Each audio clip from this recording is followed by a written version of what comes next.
Hello and welcome to the story, Pilgrim. Going to battle. Intrigued? Well, you should be.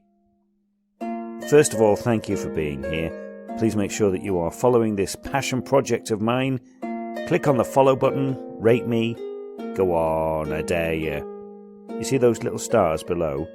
Go on, just scroll down. Keep going. Yeah, those stars. Make sure that all 5 are highlighted. And write me a great review.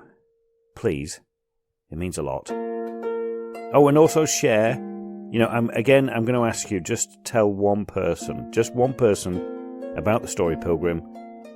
Again, I dare you. Now, battle. Going to battle. Not into. Well, technically, actually, I did go into battle, but battle the place. 9.5 miles from Hastings to where the Battle of Hastings took place in 1066. It's just up the coast from me, so I decided to pay it a visit.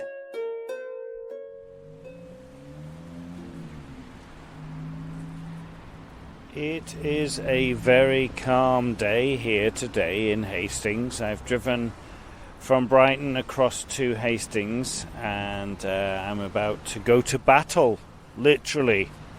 Going to battle. I'm going to walk up to battle. It's about 9.5 miles. Tell you why in a bit. But here I am in Hastings. It's very, well, three miles of a seaside resort. It's been settled here for over 1,000 years.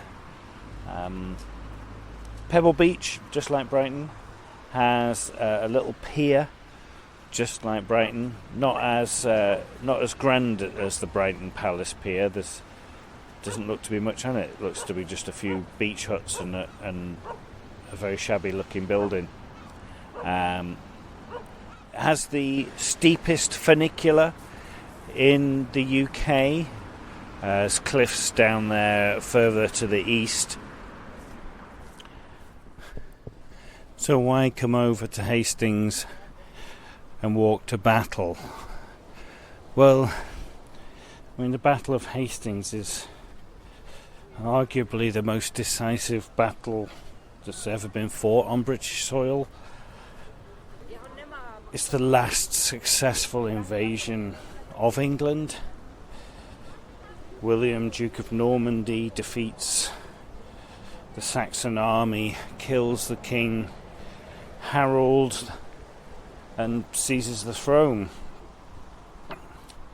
Then, William then goes on to impose the Norman ruling class, and he basically introduces common law. There's a huge building campaign which is designed to impose and emphasize the Norman rule. So just like the widespread construction of castles, cathedrals, abbeys and churches throughout England. So it's very, very significant in English history. And we're walking up to battle because that is the site of the Battle of Hastings. It didn't actually happen in Hastings. It's about 9.5 miles outside. So I'm going to walk my way up there. We'll talk a little bit about William, a little bit about Harold, and probably a lot more about what's on my mind. Somebody's swimming in the sea. It's 9 o'clock. It's 10 past 9 in the morning, and there's a very brave soul out there. I mean, it's a very calm day, so why not? But it ain't the Caribbean, is it? No, it certainly isn't the Caribbean. So, this episode we are going to have a little lesson in English history. Just a little bit. There's some fascinating stories that changed the course of, history. But before all of that, we need a what? What do we need? Come on, everyone. Yes, you're right. We need a theme.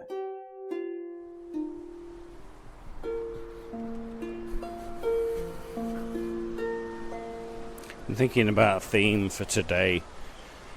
And one thing that just keeps popping up in my mind is, for a very, very long time, if you ask me to describe myself, give me a trait of myself, for a very long time, and I still do say it, I'm stubborn. That's the first thing that I'll say. I am a stubborn soul. I know what I know. We all do that. And there are certain things that I'm absolutely, no, that's the only way it's to be done, and that's the way I feel about that, that's it.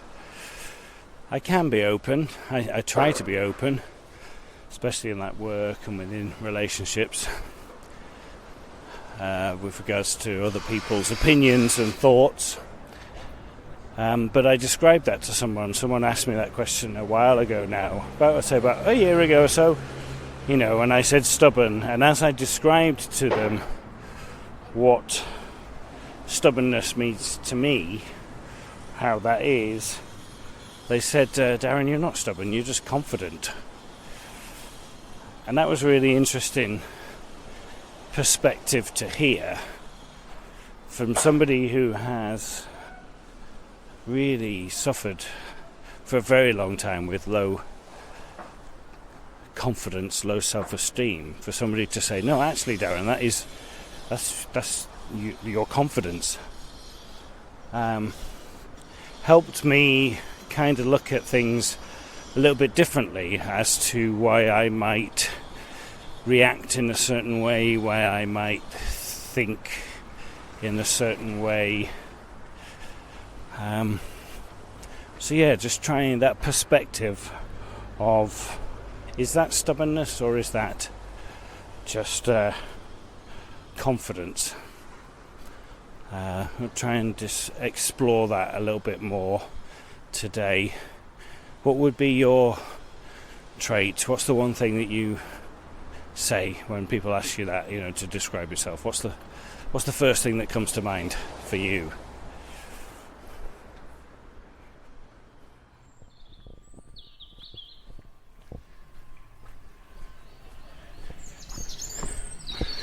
So we have just turned right off the sea front, and we're heading inland now. Heading north up towards Battle. So basically walk down and do get to St Leonard's. They are pretty much just one, and right next to here too, West St Leonard's railway station, train station. But immediately, as soon as, literally a 2-minute walk off the seafront, and if you didn't know the sea was there, you think you were in the middle of the English countryside. Already it's very, very delightful, as you can hear hopefully from all the birds, the morning chorus and the train.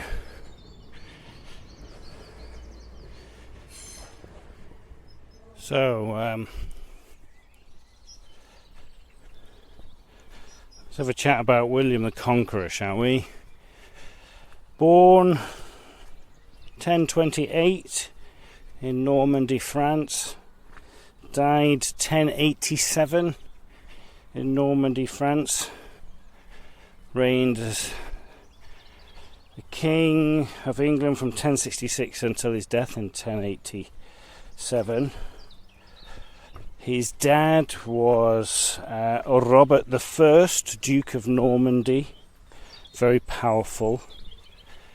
But his mum was the daughter of a local tanner. So, and they weren't married when William was born, so an illegitimate child. Crowned Duke of Normandy in 1035, and if you do the maths from what I said there, he was only 7 years old. So because he was only 7 and he was an illegitimate child, there was quite a lot of challenges to his right to rule as the Duke. And there were many attempts over the next several years to take William's life. His great uncle, Archbishop Robert, looked after William, but it was mostly Henry I of France, with his support, that William was able to keep his title.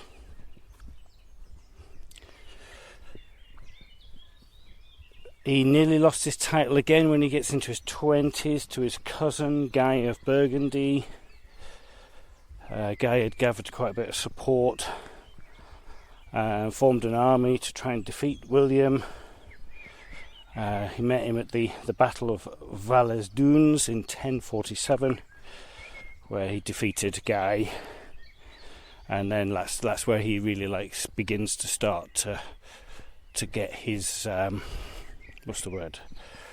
control over Normandy, and he'd sort of really, over the next few years, really starts to consolidate his power.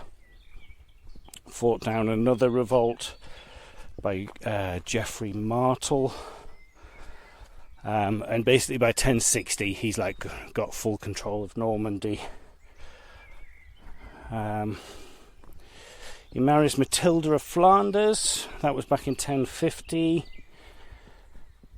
So we've got and then thinking about coming over to England, you've got Edward the Confessor dies in 1066, and he didn't have an heir to the throne, but William is related through Edward's uncle Richard II.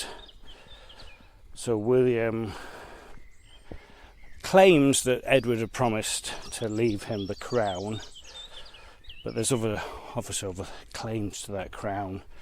One of them was the most powerful at the time, Harold Godwinson, and the people wanted Harold as king, so they crowned him King Harold II on January the 6th, 1066. Literally the day after King Edward had died. Now I just need to make sure I'm on the right track here as I'm talking to you. Yep, we're good. In a lovely little wooded area now. We're walking up alongside the railway at the moment, and like I said, you would not know that the sea was just over there.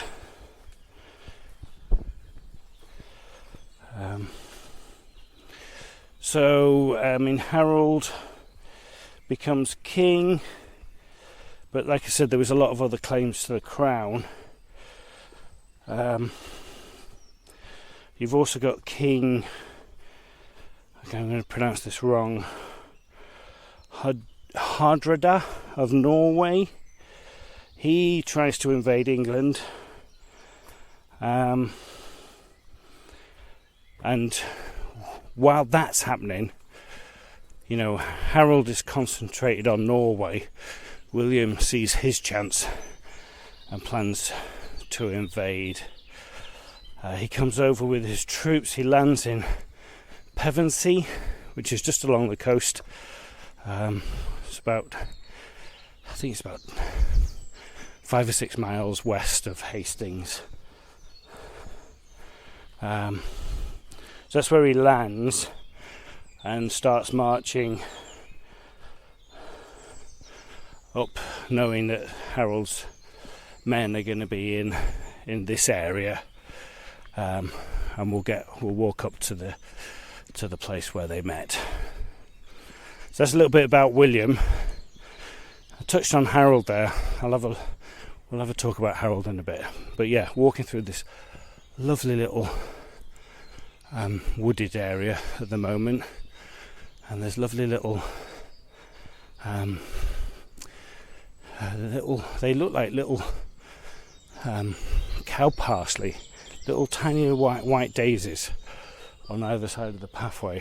It looks beautiful. It was already turning out to be another glorious day of walking.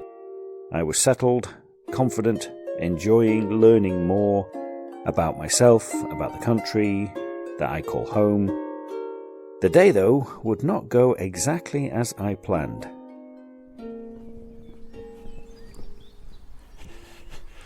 Again, I'm using the OS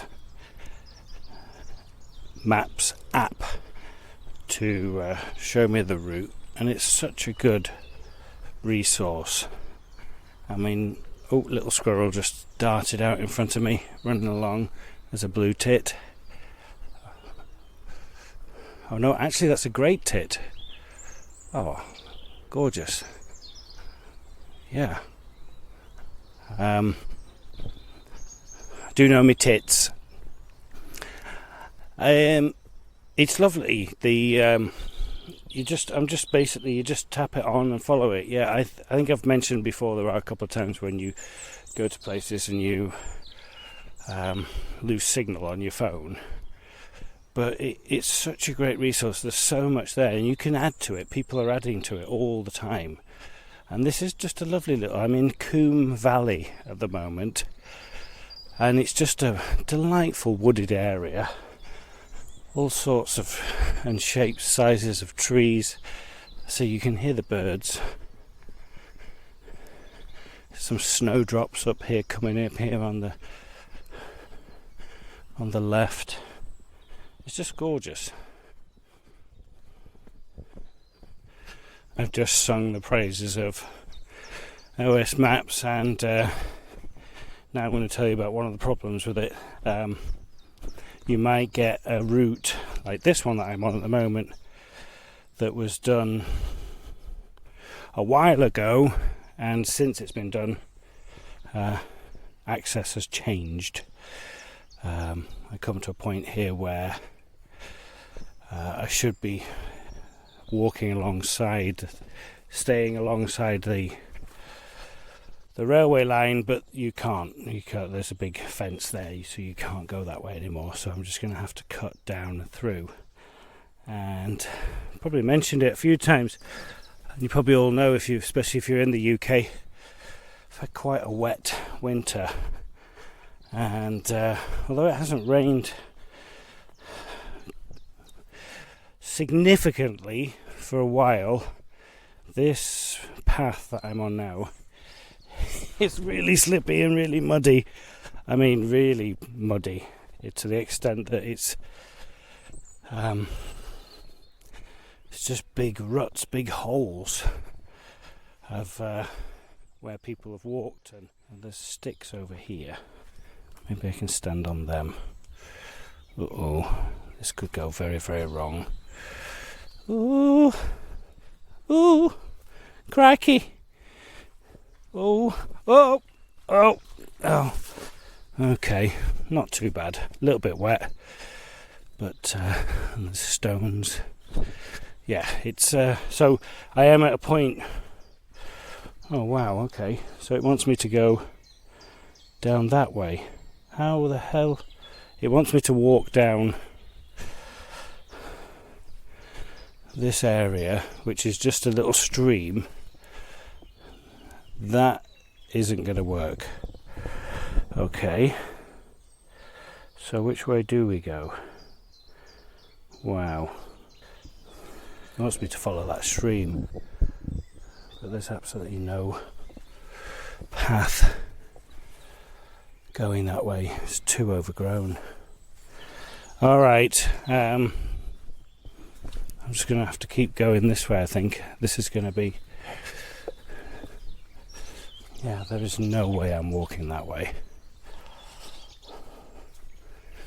Okay, this should be interesting now, because looking ahead, I don't see where this road, this particular path, joins up with the path that I need to get to Battle.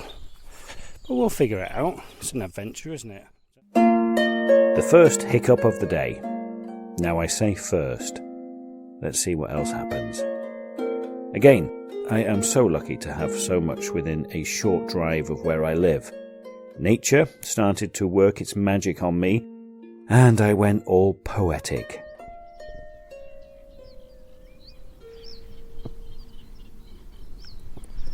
Now come out, and I'm in an area which is more open. It's a very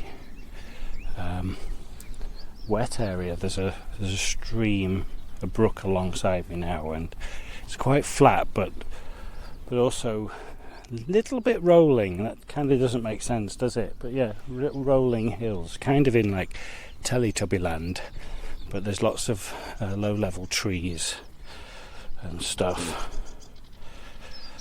But I'm reminded of a little line from Shakespeare: "One touch of nature makes the whole world kin." As I'm sort of like traversing my way across this landscape, and I'm able to breathe in the serenity of the wilderness, of the nature around me, my stubbornness, which we are now likening to confidence, is a little bit humbled just by the beauty and the vastness. I mean, I'm stood here. I can see a few houses if I look back, but looking forward, you can hear the plain up above, but I don't see any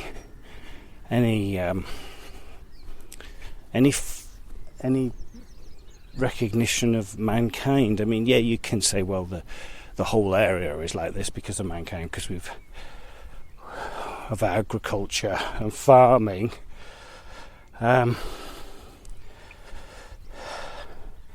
But it's just that, you know, the little whisper of the wind.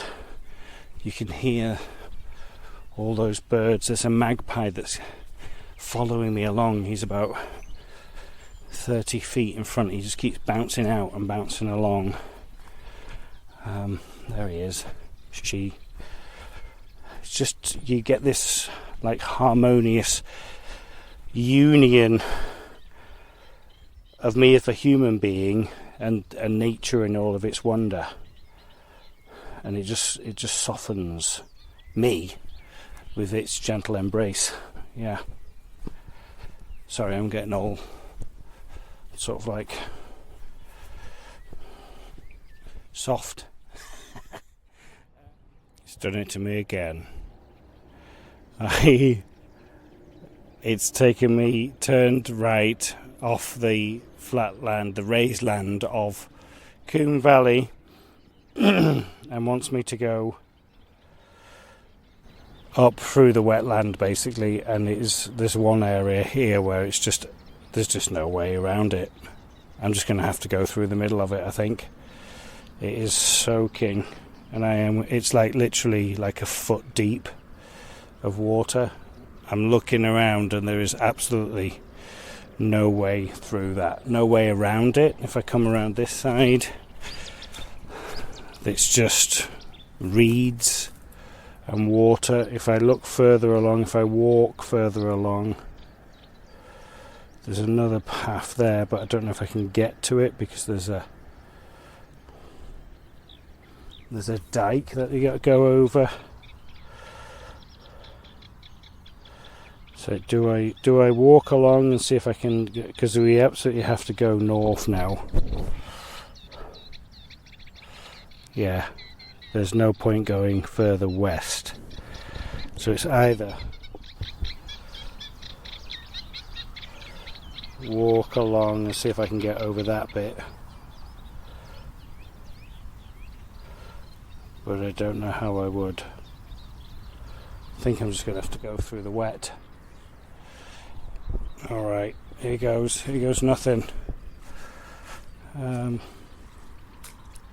it's just all mud. I think I'm going to go back and see if I can walk around. This is going to take an extra long day now. So there very clearly is a pathway coming down here, and it's just a barbed wire fence. There is a gate, but the gate is overgrown, and on the other side of the overgrown gate is the barbed wire fence as well. So the only way for me to do that was to clamber through the barbed wire fence. Anyway, I am through. I'm on another road pathway now. A lady walking a dog. I think now hopefully this should take me down, and eventually I should hit the path that is on the OS maps. So I managed to navigate the water, the lack of paths and the barbed wire fences. It was certainly proving to be a challenging walk, but one that I relished overcoming. Again, as I walked, the surrounding countryside made me, well, it forced me to reflect. Walking past a field now full of buttercups. I remember picking them as a child and holding them underneath your chin to see if you liked butter. If it reflected the yellow, then you did like butter. I remember doing that a lot as a kid with my siblings. It was a lot of fun. Wouldn't work now with the old beard. Did a production in 2007 in London, Les Enfants de Paradis, and the director wasn't sure what he wanted me to do, so he said just grow the beard and then as we get closer to the time we'll decide what we want to do. Anyway, we had this session where we sort of shaved it down a bit, then we sort of took off the middle bit, so I had great big sideburns and a goatee, and he was like, nah. He was like, take the sideburns off, so I took the sideburns off, goatee, he was like, nah. He's like, how about just remove the bottom of the goatee and just have a huge handlebar moustache? And that's what we ended up going with. I had this huge handlebar moustache. And I kid you not, I had several people mistake me for Morgan Spurlock, the supersize me guy. Literally had 3 people ask me for an autograph, thinking that I was him. And then several people just coming up to me and speaking Polish, because they thought I was Polish. Another area of my stubbornness, or if it's just probably just being stupid, is drinking water, especially when I'm on a hike. I'm really bad at doing that. I'm like, I'll just do it in another half an hour. I'll just stop. I don't want to stop because I want to keep going. I want to keep getting there. And if I stop for a minute and drink some water, it's going to take up so much time. Stupid. Just drink your water. So I just had to stop there and had a nice drink of water, which was lovely. So is that stubbornness? Is it stupidness? What is it? It's me just, again, in this world of now. Oh, I've got this walk to do and I need to get to battle. Just keep going. No, just stop. I'm about halfway there now. I may make light of that last point, but seriously, I do need to drink more water. Now, back to history. As I was walking up, I had a thought about Harold II. Harold Godwin's son of Godwin. Godwin. Now, it just came to me that my good friend David Oakes recently played Godwin in Vikings Valhalla. So, I sent him a message just to make sure that I was on the right track with all of my knowledge. And he got back to me. Hi Darren, yeah, Harold Godwin's son, who was king for, I think, just shy of 6 months in the end, until he was shot in the eye by an arrow on the Bay Tapestry in 1066, was the son of Godwin of Wessex. Godwin of Wessex had 3 notable sons and a few daughters, although one of his daughters married the previous king to Harold Godwin's son. It's all very incestuous and transatlantic, all very modern. But yeah, no, they were very, very much related. One was father, one was son. And if Vikings Valhalla got to season 4 and 5 and 6, then we may have found out a bit more about that lineage. But I think the BBC are currently shooting a TV show that's about to go into the William the Conqueror, Harold Godwinson stuff in a bit more, I say depth, but it's television, you know how deep it gets. Superficially interesting history. There you go. Enjoy. Bye. Harold becomes, well, he's basically the last Anglo-Saxon king of England. He did become an earl himself. He was the Earl of East Anglia in 1045, and then succeeded his father as the Earl of Wessex in 1053. He adds Hereford to his territories in 1058, and pretty much at that time he's more powerful than the King of England himself. He was shipwrecked in Normandy in 1064, and that starts the rumours that at that point then he meets William, Duke of Normandy, and there's speculation that at that point Harold had sworn an oath on the holy relics that he would support William's claim to the throne upon the death of Edward the Confessor, who was childless. He ends up being elected King of England by an assembly of noblemen. Harold dies on the 5th of January 1066, and Edward dies on the 5th of January 1066, and Harold's chosen as the king and becomes king on the 6th of January 1066. He defeats a large Viking army under the command of Harald Hardrada. I probably pronounced that completely wrong. At the Battle of Stamford Bridge, and then he ends up marching his army 200 miles in a week when he hears that William has crossed the Channel and is on his way over. So he gets there and is obviously defeated by William on the 14th of October 1066 at the Battle of Hastings. I'm just coming up to battle now, so let's go and have a look. Hey Siri. Define confidence. Confidence means the feeling or belief that one can have faith in or rely on someone or something. Do you want to hear the remaining one? Yes. It means the telling of private matters or secrets with mutual trust. Thank you. Sure thing. I don't use Siri that much, and as I was driving over today I had a thought, and I thought, oh, can I do that? And obviously hands-free, just shouted it out and it found it and left it there. Oh, the wonders of modern technology. I always thought as an actor it's a difficult fine line of showing confidence, because it sometimes can be strewed as arrogance if you are overconfident. Can you be over ambitious? People talk about, oh, he's too ambitious. Is that a bad thing? It can be, can't it? It can be construed, but people tell you, to be ambitious. So where are these lines with regards to stubbornness, confidence, ambition?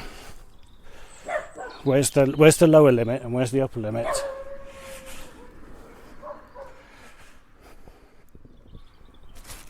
So my lunch of choice today is sandwiches with Brussels style pate. That's what it said on the tin. Well, actually on the box. I remember. Oh, that's nice. Growing up, and 70s, 80s, pate was the starter of choice. It was either pate and toast or a prawn cocktail. I would usually go for pate. And it's one of those things that I kind of forget about now. And it's always there in the sandwich aisle. The aisle where you have all the the ham and the corned beef and stuff, slices. There's always pate there, and I was like, oh yeah, should have that. So, and it's very nice. And then the crisps of choice today, have been decanted into their own little plastic bag because I can't get in. There it is. I got a sharing pack, and these are onion rings. The thing with onion rings is I can just keep eating them. I won't stop because they're basically just air. And you bite in and it just sort of like disintegrates.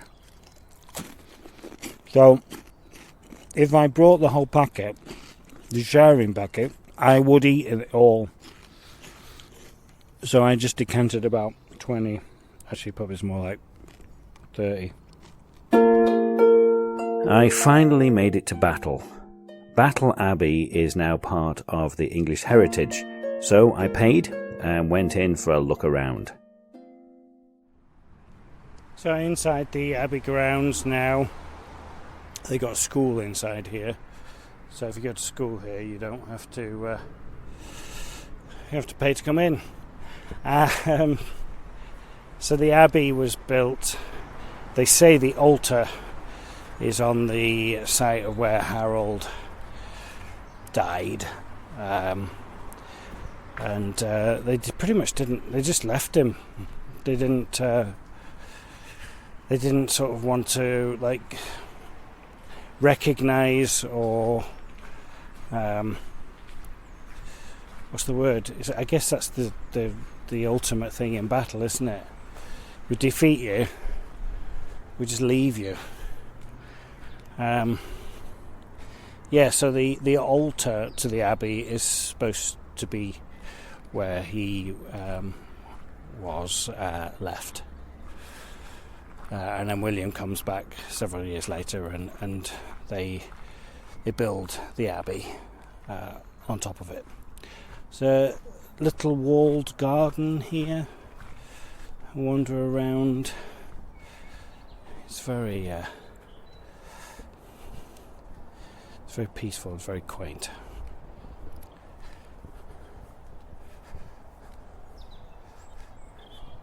Let's walk down to the actual battlefield where it took place. I mean, all of this would have been the battlefield. So there's a little battlefield walk. You come down here in front of the Abbey and it just opens up and you can see the steepness of it. So, pretty much where the Abbey, that's the highest ground, that's where the English would have been, that's where Harold would have been. And most of his soldiers, I mean, we're talking a couple of thousand soldiers involved in the actual battle, would have used giant axes and shields, and they would have formed a shield wall. Let's get through this. You coming through? Thank you. There you go. You alright? Yeah. I got it. Oh, there you go. That's alright. Okay. Thank you. Right. You good? Okay. Thanks. So they would have formed a shield wall, which was very, very effective. It really, really did the job.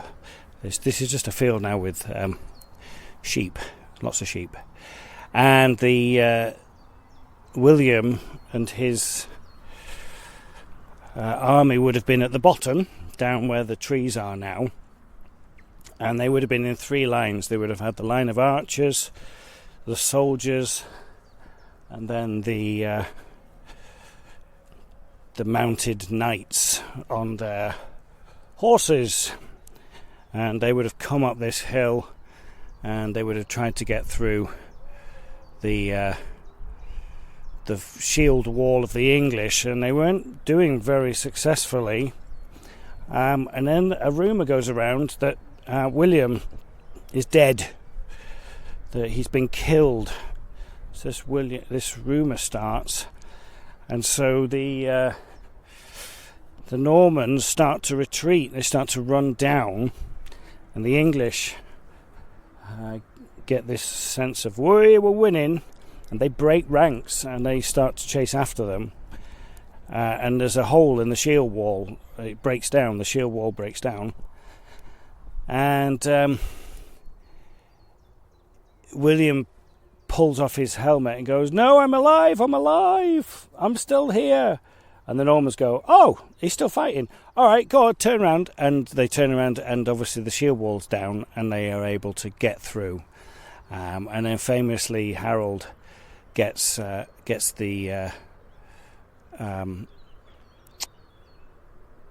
eye, the arrow in the eye.